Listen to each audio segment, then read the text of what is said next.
Assalamualaikum warahmatullahi wabarakatuh. Halo anak-anak, selamat pagi. Bagaimana kabarnya kalian semua? Semoga kalian selalu dalam sehat walafiat ya. Amin.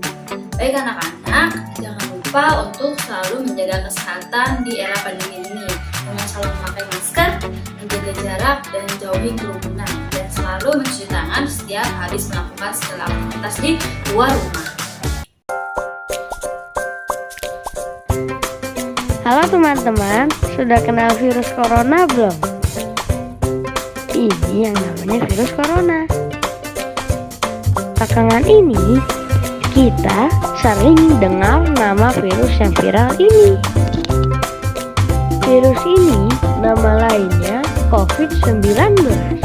Saat ini, dia sering berpergian bahkan sampai keliling dunia loh. Dia adalah virus yang bisa membuat teman-teman sakit. Jadi, kalian harus hati-hati ya. Gejala umumnya adalah panas, batuk kering, sesak nafas. Seringkali diikuti dengan pusing, nyeri, sakit tenggorokan, dan rasa lelah. Mungkin juga terkadang ditambah dengan diare dan flu. Virus ini juga bisa menular loh. Tapi teman-teman harus tahu bahwa dia nggak akan datang ke teman-teman yang rajin jaga kebersihan. Jadi kita bisa terhindar darinya. Karena itu teman-teman harus rajin cuci tangan pakai sabun di air yang mengalir.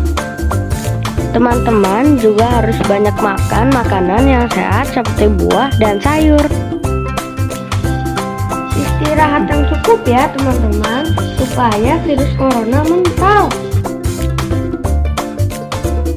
Apalagi teman-teman sekarang juga sedang belajar di rumah kan? Ingat ya teman-teman, kita harus mendengarkan nasihat dari ayah dan ibu. Baik, untuk memulai pelajaran hari ini, kalian absen terlebih dahulu di e-learning-nya. Silakan absen. Sudah absen? Bagi yang sudah absen, jangan lupa klik submit biar absennya bisa masuk ke e-learning. Ya, biasanya kalian suka lupa untuk tidak mengklik submit. Sudah absen? Sudah klik submit? Baik, silakan persiapkan alat-alat tulisnya, buku, pensil, pulpen untuk mencatat materi yang nanti akan Ibu sampaikan. Sudah dipersiapkan? Baik, untuk memulai pelajaran hari ini, marilah kita berdoa terlebih dahulu agar pelajaran hari ini dapat berjalan dengan lancar dan bermanfaat bagi kita semua. Baik, kita berdoa dulu. Berdoa menurut agama dan kepercayaan masing-masing. Berdoa dimulai. Doa sebelum belajar. Bismillahirrahmanirrahim. Raditu billahi rabba wa bil islami dina wa bi muhammadin nabiyya wa rasula. Rabbi zidni ilman warzuqni fahman. Artinya, kami ridho Allah sebagai Tuhanku, Islam sebagai agamaku, dan Nabi Muhammad sebagai Nabi dan Rasul. Ya Allah, tambahkanlah kepadaku ilmu dan berikanlah aku pengertian yang baik. Berdoa selesai. Baik anak-anak, hari ini kita akan mempelajari tentang kedaulatan negara kesatuan Republik Indonesia ya. Subbab A ya. Kita masuk ke materi bab 3 tentang kedaulatan negara. Di subbab A itu pertama kita akan mempelajari tentang hakikat dan teori kedaulatan. Ya. Tujuan pembelajaran kita hari ini adalah yang pertama, agar kalian bisa mengetahui apa pengertian dari kedaulatan. Yang kedua adalah agar kalian mengetahui macam-macam sifat dari kedaulatan. Dan yang keempat, agar kalian mengetahui bentuk-bentuk dari kedaulatan. Ya, Pertama kita mempelajari dulu tentang pengertian kedaulatan. Ya, kata kedaulatan berasal dari bahasa Arab, yaitu daulah. Ya, dari bahasa Arab yang berarti daulah, yang artinya itu kekuasaan tertinggi. Ya, kedaulatan berasal dari bahasa Arab, yaitu daulah, yang artinya kekuasaan tertinggi. Pengertian kedaulatan itu sendiri adalah kekuasaan yang tertinggi untuk membuat undang-undang dan melaksanakannya dengan semua cara yang tersedia. Oleh karena itu, kedaulatan rakyat membawa konsekuensi bahwa rakyat adalah pemegang kekuasaan tertinggi dalam kehidupan bermasyarakat dan bernegara. Kedaulatan rakyat berarti juga pemerintahan mendapatkan mandatnya dari rakyat, oleh rakyat, dan untuk rakyat. Pemerintahan oleh rakyat mengandung pengertian bahwa pemerintahan yang ada diselenggarakan dan dilakukan oleh rakyat itu sendiri. Gaya pemerintahan seperti ini disebut dengan demokrasi. Demokrasi adalah pemerintahan dari rakyat, oleh rakyat, dan untuk rakyat. Ya. Jadi demokrasi itu adalah kedaulatan rakyat, ya. Dari rakyat, oleh rakyat, dan untuk rakyat. Keterlibatan rakyat dalam membentuk pemerintahan sebagai wujud pelaksanaan kedaulatan rakyat dilaksanakan melalui pemilihan umum. Pelaksanaan prinsip kedaulatan rakyat dapat dilakukan melalui demokrasi langsung maupun demokrasi perwakilan. Ya, jadi salah satu contoh dari demokrasi, ya, dari rakyat, oleh rakyat, dan untuk rakyat itu adalah salah satu contohnya adalah adanya pemilihan umum.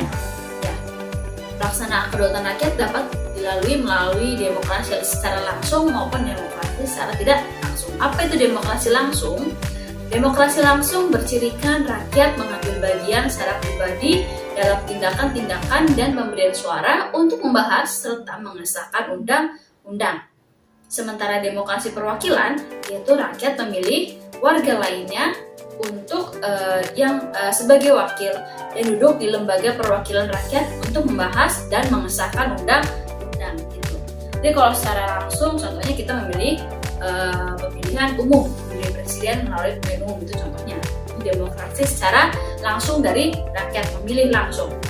Kalau demokrasi perwakilan itu kita memilih perwakilan kita, perwakilan dari rakyat, yaitu contohnya adalah lembaga rakyat, lembaga perwakilan rakyat. Siapa itu? DPR, ya, itu dia contohnya demokrasi perwakilannya. Menurut pendapat Jean Bodin, seorang ahli tata negara dari Prancis yang hidup di tahun 1500-an, kedaulatan adalah kekuasaan tertinggi untuk menentukan hukum dalam suatu negara. Nah, kedaulatan memiliki 4 sifat pokok. Yang pertama, asli. Artinya kekuasaan tidak berasal dari kekuasaan lain yang lebih tinggi. Ya, itu asli. Yang kedua, ada permanen. Artinya kekuasaan itu tetap ada sepanjang negara tetap berdiri, walaupun pemerintah sudah berganti, yaitu permanen. Yang ketiga, tunggal. Artinya kekuasaan itu merupakan satu-satunya dalam negara dan tidak dibagikan kepada badan-badan lain. Itu dari tunggal ya artinya. Yang keempat, tidak terbatas. Artinya kekuasaan itu tidak dibatasi oleh kekuasaan lainnya. Ada asli, permanen, tunggal, dan tidak terbatas. Selanjutnya, negara yang berdaulat adalah negara yang mempunyai kekuasaan tertinggi atas suatu pemerintahan negara.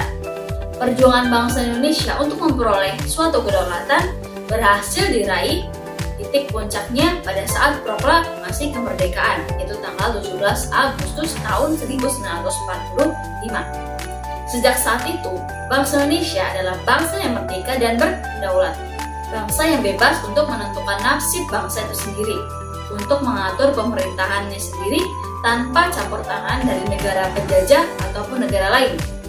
Adanya pemerintahan yang berdaulat merupakan salah satu unsur konstitutif dari sebuah negara merdeka secara de facto. Di samping harus memiliki rakyat dan wilayah, ya, itu de facto. Secara fakta Ibu sudah jelaskan di pertemuan tatap muka. Kedaulatan atau kekuasaan tertinggi suatu negara terdiri atas dua bentuk. Ya, bentuknya ada kedaulatan itu ada dua, ya. Yang pertama adalah kedaulatan ke dalam dan yang kedua adalah kedaulatan ke luar. Apa itu kedaulatan ke dalam? Kedaulatan ke dalam berarti bahwa bangsa yang merdeka memiliki kekuasaan untuk menyusun dan mengatur organisasi pemerintahannya sendiri menurut kehendak bangsanya sendiri. serta kekuasaan untuk mengolah semua yang ada di wilayahnya yang mengandung sumber daya alam, baik darat, laut, maupun udara, untuk kemakmuran rakyatnya tanpa campur tangan negara lain berdasarkan peraturan perundang-undangan yang berlaku. Itu kedaulatan ke dalam ya.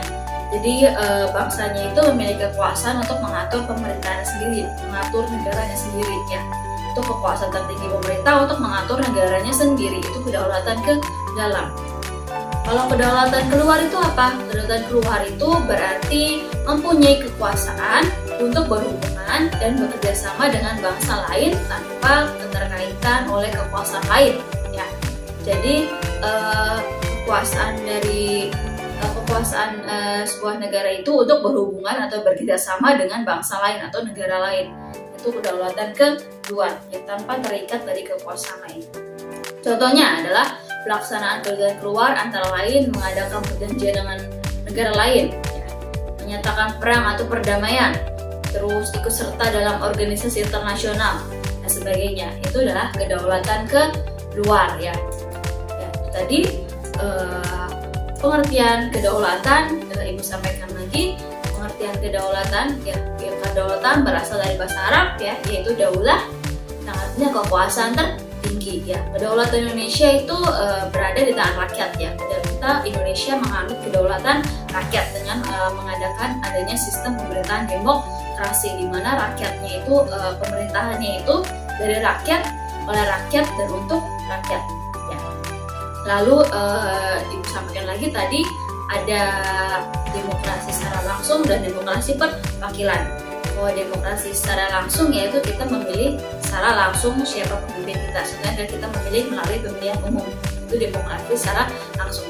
Nah, kalau demokrasi tidak langsung adalah contohnya kita memilih perwakilan rakyat untuk mewakili kita sebagai rakyat dalam membentuk undang-undang atau peraturan. Yaitu demokrasi tidak langsung ya, diwakili dengan adanya Dewan Perwakilan Rakyat. Lalu juga tadi ada 4 sifat pokok dari kedaulatan. Yang pertama itu ada asli, permanen, tunggal, dan tidak terbatas. Lalu ada 2 bentuk dari kedaulatan. Yang pertama kedaulatan ke dalam ya, itu kekuasaan untuk mengatur negaranya sendiri, dan kedaulatan keluar itu kekuasaan hubungannya dengan negara lain untuk bekerja sama dengan negara lain. Kedaulatan keluar ya anak-anak, itulah kesimpulan pembelajaran kita hari ini, dan itu dia yang telah Ibu sampaikan tentang pengertian kedaulatan, 4 sifat pokok dari kedaulatan dan 2 bentuk dari kedaulatan ya, bentuk-bentuk dari kedaulatan. Bagaimana? Kalian sudah paham?